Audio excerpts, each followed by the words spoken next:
दिनै दुलाराय बर' फरायसा आफाद एनडिबि प्रग्रेसिभ आरो people joint action committee for Bodoland मुभमेन्टनिफ्राय सनितपुर जिल्लानि सारिदुवाराव सनितपुर जिल्ला, बिश्वनाथ जिल्ला आरो उदालगुरि जिल्ला बे मोनथाम जिल्लानि रायजो राजाफोरखौ लानानै दिनै जोङो मोनसे गेदेर सुबुंगौमा हाबाफारि जोङो लादों। नंगौ, भारत सरकार आरो एबसुनि गेजेराव भारत सरकार आरो एनडिबि प्रग्रेसिभनि गेजेराव सावरायलायनाया जाबाय थादोंब्लाबो बे सावरायलायनायजों जिहेतु दाबो जोंनि जेंनाफ्रा सुस्रांजायाखै, बेनिखायनो दिनैनि बे सोमावसारनाय हाबाफारिनि गेजेरजों भारत सरकारखौ फिन जोङो नारसिननो थाखाय जोङो बे हाबाफारिखौ लादों। गासै मोनबा दाबि दावाफोरखौ लानानै जोङो दिनै बे गेदेर सुबुंगौमाखौ खालामदों। सेथि दाबिया जाहैबाय आलादा रायजो बड'लेण्डखौ थाबैनो दाफुंनानै होनांगौ।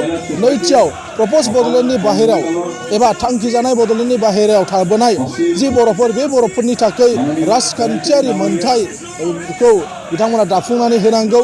थामथियाव जोङो बुंदों कार्बि आंलं आरो एनसि हिल्सनि बर'फोर, जाय बर'फ्रा गोबाव समनिफ्रायनो हिल्स एसटिनि थाखाय बिथांमोना दाबि दावा खालामदोंमोन। बिटिसि सुक्तियाव दङमोनब्लाबो बे दफाया दासिमबो मावफुंजायाखै। थामथियाव जोङो बुंदों एनसि हिल्स आरो कार्बि आंलंनि बर'फोरखौ एसटि हिल्सनि स्टेटास होनांगौ। ब्रैथियाव फरेस्ट राइट्स एक्ट 2006 हाग्रायाव थानो हानायनि जे मोन्थाय ट्राइबेलफोरनो आरो थागिबि मानसिफोरनो होदों, बे आयेना दाबो आसामाव मावफुंजायाखै, जायनि थाखाय सनितपुर आरो बिश्वनाथाव थानाय जोंनि बर' रायजो राजाफ्रा गोबां जेंनानि मोगा मोगि जानो गोनां जादों। स्कुल प्रभिन्सियेलाइज जायाखै, लामा दालां बान्दो गैया, आइअआइ आइबिएस मोनाखै।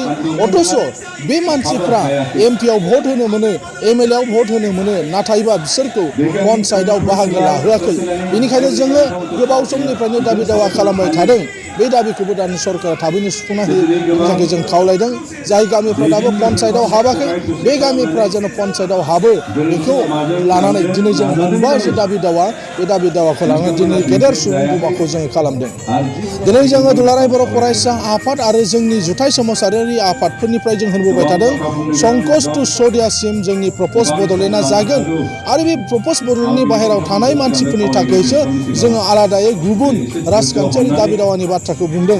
दिनै जोंनि बर'फोरनि गेजेराव इउबिपिअ होननाय मोनसे आफादा बिटिसिआव थानाय बर'फोरनि थाखाय आलादा मोनसे मोन्थाय एबा बिटिसिआव गोग्लैयै गुबुन गुबुन जिल्लानि रायजो राजाफोरखौ लानानै बिथांमोना अट'नमास काउन्सिल, बर'-कछारी अट'नमास काउन्सिलनि खोथा बाथ्राखौ बुंदों।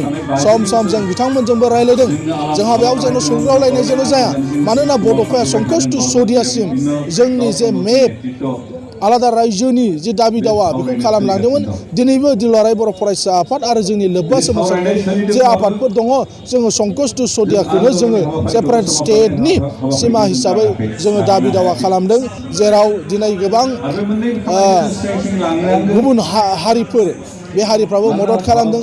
दिनै बे ओनसोलाव थानाय सनवाल कछारी, बे ओनसोलाव थानाय दिनै मिसिंफोर, बे ओनसोलाव थानाय गुबुन ट्राइबेल माहारिफ्राबो दाबो जिहेतु बिथांमोनाबो खुनु अजद दिखाङाखै, बरन्स बिथांमोननिनो गुबुन गुबुन आफादफोर, जे आफादफ्रा दाबो जोंनि प्रप'ज बड'लेण्डआव थानो थाखाय बिथांमोना जोंनि आन्दलनफ्राव बाहागो लादों। बेनिखायनो जोंनि बर'फोरनि खुनु मोनसे आफादा जेन' बड'लेण्डनि सिमाया दानि मोनब्रै जिल्लानि सिङावनो जेन' सिमाखौ लानानै जेन' बाथ्रा बुङा, बिनि थाखाय जों दुलाराय बर' फरायसा आफाद आरो जोंनि सोमावसारग्रा आफादनिफ्राय बिथांमोननिसिम जों खावलायो।